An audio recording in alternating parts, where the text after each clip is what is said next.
台南市知名的东东餐饮集团为粤菜餐厅起家，到达旗下有10几间餐厅，近伫咧前一站得到米其林必比登推荐。伫今年正式进入第30档，实在是无简单。董事长李日东特别感谢台南乡亲的支持，特别感谢我们全台南市的乡亲好朋友们，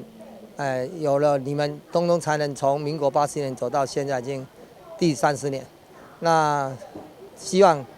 请大家继续陪东东餐饮企业来走过第2个30年。伫台南市副市长戴谦以及侪位贵宾的见证之下，旗下御永恒餐厅重新开幕，特别加入梦幻粉红墙为录音棚展现主持少年人上喜意的元素，互因会当伫遮拍卡翕相。那御永恒以它的前身是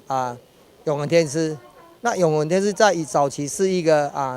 半套的自助式自助餐，那现在已经时代转变到30年了。那我们现在把它做一个比较年轻活泼的一个形式的呈现，它是一个网红的一个叫做西餐，那就是有叫无国界料理，我们有下午茶，有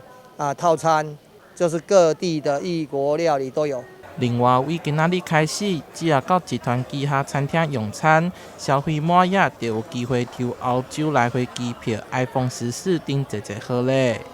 凡到东东餐饮企业的所有企业，你用餐满600块就有一个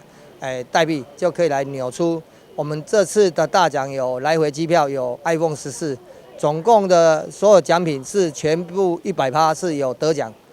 最小的奖是咖啡1杯，所以我们是没有明谢惠顾的，所以我们的奖品高达300万。推出这个优惠活动，为的就是回馈台南的乡亲。好康的活动只有这一摆，千万要把握机会，欢迎大家前往品尝。台南新闻杨顺怀采访报道。